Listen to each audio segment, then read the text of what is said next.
Hello, everybody. My name is Sarah, Pearls of Wisdom and Food, and here it is. It's another day. I'm doing my videos Monday, Wednesday, and Friday. So I have time to answer everybody still and keep my sanity above the danger level when I get so busy that there's not a moment to think or have nothing to do, right? Remember when they used to say, mind your P's and Q's? What did the P and Q stand for? I'm sure somebody out there knows it. But we all knew what that meant when it was said to us by an adult. Mind your P's and Q's. Well, here I say mind your ABC, which is always be conscious. And I think it's very important for us with our food plans, especially if we're in the midst of a tweak. And sometimes, or we're transitioning from keto to carnivish, or from carnivish to carnivore. And so we need to be very, very aware, conscious of our decisions and twists and turns and not go backwards. It's nice to go slow, like a turtle. I like that. And so we go slow, so any changes we make are subtle. It might not even be noticed. And so say you promised yourself you would have maybe warm water with salt in it with a squeeze of a lemon or something to kickstart your day. And, 3 days out of the 7 last week, you forgot it. But you've had a string of a few days in a row having that warm water with salt and lemon. And, you feel good after you do it. You're not sure physically it makes a difference, but you feel good in your head because you made that decision to begin to have the salted lemoned water, and that it does probably serve a purpose. It just hasn't made itself aware yet. So ABC, always be conscious, and especially if you go to some sort of function that is a picnic or a cookout or a wedding reception, some sort of food event, and if there's adult beverages involved, know that your resolve gets lessened with each sip that you take. And suddenly things start seeming like it's an okay thing. It's an event. I haven't done this for 3 days. Oh, no, no, no, no, no. I haven't done this since last summer. Well, then maybe. Funny, I heard a tape or video. I hate dating myself and showing that I'm almost 69. I was listening to a video, and they were saying, don't plan out your treat. And I'm the opposite. I believe in planning it out. It is an event. It's an event in your food journey. And it's either a reward or it's just something that you like, but it's planning to have it. And if you track or write things down, weigh or measure, or whatever tools you use to keep you conscious that it's there, and you know that, and you don't want to screw it up. And so to me, planning is kind of the adult, mature, responsible, accountable way of having that treat. Say it's a baby Dairy Queen or something like that, and you plan it out, and you get the calorie count, carb count off of their web page for what you're having. And so you plan it and you have it and you fit it into your calories or your macros for the day, or what it is that you do for yourself. Maybe you don't track, weigh, measure, and you just kind of intuitively have something. Just be very, very careful. If you're a slippery sloped person, then know that slippery slopes aren't probably in your best interest. If you go off the rails the minute you're alone or not responsible for a family member or anybody but yourself, and you kind of like slip into that reward with food place, that's something that you might want to look at. I always rewarded myself with food.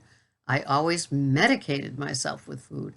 I always looked forward to food, especially if I was having a hitty day with a boss from hockey stick, HE hockey stick, double hockey stick. I would start to plan my sugar carb event for after I was, off the workplace, and as my reward for coping with the witch or the whatever, or if things weren't going right financially, or there was a domestic argument and you felt frustrated, not heard, things like that. Oftentimes we use those things as our reason to eat. And so we have to be aware of these things, because that's the big girl panty and the big boy boxer part about all of this, is that ultimately it is up to us. And if you're not having progress on your journey, then you might not be paying as much attention to the journey as you could, right? I mean, it's only if you want to make a change. But if you like staying in your excuse zone, then you will always find valid to you reasons for having the things that aren't keto, aren't carnivore or carnivish. And, it's a fine place to be, but didn't most of us do that in our other food type of plan days? And we've done our quota of, kicking the can down the road and continuing with our health issues, our medications, or maybe our weight. So if you're still doing that now, when you've made this terrific change of giving up sugars and grains, and then it just goes deeper and further out, why? Why? Well, maybe it's because you're not valuing yourself and your commitment. Like I've said before in these videos, sometimes we make a decision, and that decision is to be a strict keto, carnivore, carnivish. What is strict? Well, you've defined it, right? Your N equals 1. You are your own experiment. So if that means no diet sodas, then that's what that means. If it means no fruits, even if they're legal berries, well, then that's what it means.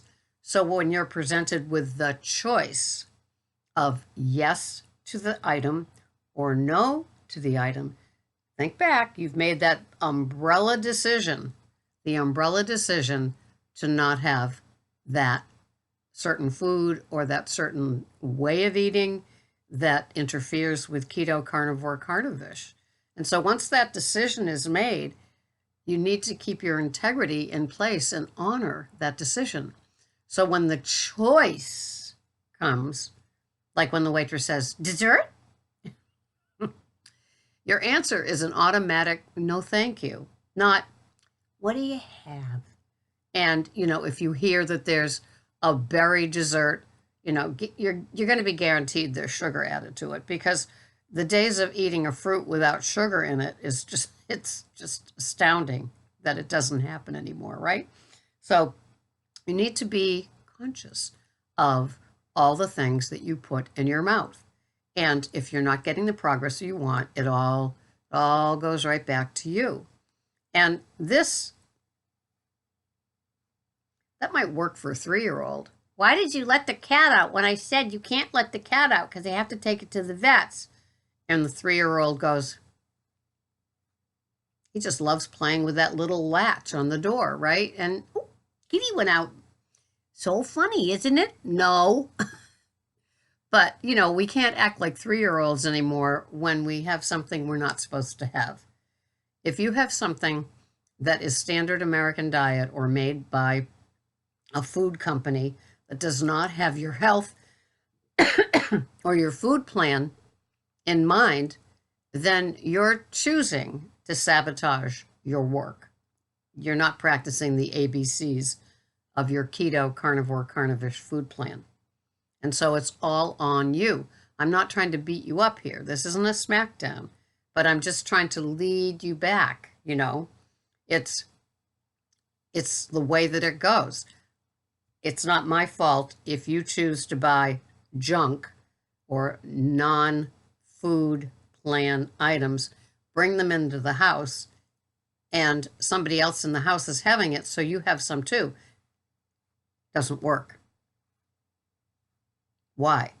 Because you made the decision when you were totally disgusted with yourself, disgusted with your health, disgusted with your shoebox of meds, disgusted with what the scales said and how you felt, and when you caught yourself in a picture taken with people that you hadn't had a picture taken with for 5 years, and you see yourself and you go, oh my God, it's time to do something. I'm going to do something. And then you dishonor yourself. That falls onto you, and you don't want to do that. Yes, I keep my food program, my mood, my humor, my attempt, my approach to life light with humor. Humor is a great thing to have. But if you continue to have something every day that is not in your food plan, and you think, WWSD, what would Sarah do? Well, Sarah wouldn't have that item in the house. Or if it's somebody else's item and you live with them and you love them, then you need to practice the fine art of squinting. I don't see you eating that item. Greg has something that begins with E, the first word, and the second word is M. And he loves them. And he will cook them after dinner. Now I'm on the couch, so I'm looking at the TV straight ahead. To my right is Greg at the bistro table, and he will make this EM, slather it in butter, slather it in other things as well, and have it. And he cuts it up with a little, he's just as eccentric as me, cuts it up with a little knife, tiny little pieces, and enjoys it. And I can hear his enjoyment. But I have to practice squinting. I have to practice looking straight at the TV. I'm not sitting at the table with him, so it's not 1.5 feet away. I'm apart from that, so I don't have to see him doing that. So I'm not allowing myself to be triggered. Is this silly little, woo-woo stuff? Well, yeah, but, it's what works for me. It's part of my being conscious. I know that that Greg has certain eating choices and habits that, are part of my past. And so I want to stay away from that. So if he's having something that, not only could I have one, I could have 6. And so I have to be mindful and keep remembering that I have made that decision to be keto, carnivore, carnivish. It does get easier. If you have a little something every day, then every day that you wake up, you're at ground zero again. You don't have that clean feeling of knowing that you have this day attached to this day, attached to this day, right? So why start at ground zero every single day? Because the minute you put that non-planned SAD, Standard American Diet item in your mouth, you've lost the day. It might be just a little something, a bite off of somebody's plate. Maybe, like you could have eaten 12 of them, but you only ate 3. There's no awards for that. I know society, rewards everybody now, but in your food plan, you've already had your quota. You've already had all the cheats, treats, and Standard American Diet items that you need. That's what got you here. We all didn't get here because we were successful at Weight Watchers and we all weigh 105 and we're a size, -0. No, that's not why we're here.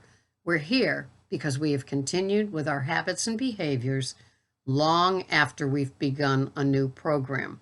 Does that make sense? Okay, so you've made a decision, and when you are presented with a choice, which is somebody else's choice that you're looking at and you could, have and get away with, remember what your decision at the top of that whole thing was and be true to yourself. Why? Because you know how you feel when you have that self-loathing, when you sabotage, and when you just screw things up royally. And I don't know about you, but when I've screwed one thing up royally and I got the rest of the night ahead of me, why not? Why not? Because tomorrow I'm going to be good. So just remember, you're not special. You're not unique. We've all paid our dues. If this was Girl Scouts, we'd have different badges all along our sash. because we've been through it. And today, most of us make that decision to remain true to our program, true to our tracker, and follow through and go to bed feeling clean and abstinent. Okay? So just be aware. You're not special. That doesn't work. You're not 3 years old anymore. Sorry. No. Practice loving yourself and your food program. You will become the person that you've always wanted to be at the pace of a turtle. So your neck isn't even, you're not having whiplash with your neck. It's a slow journey. Every day is a little bit better. And I am proof of that. I like to know that I'm clean the next day. When I wake up, I like to know that my day is clean ahead of me. So this has been Sarah, Pearls of Wisdom and Food, ABC. Mind your P's and Q's with your ABC. Cuckoo for Cocoa Puffs. I'll see you the next time. Thanks so much for watching. Bye-bye for now.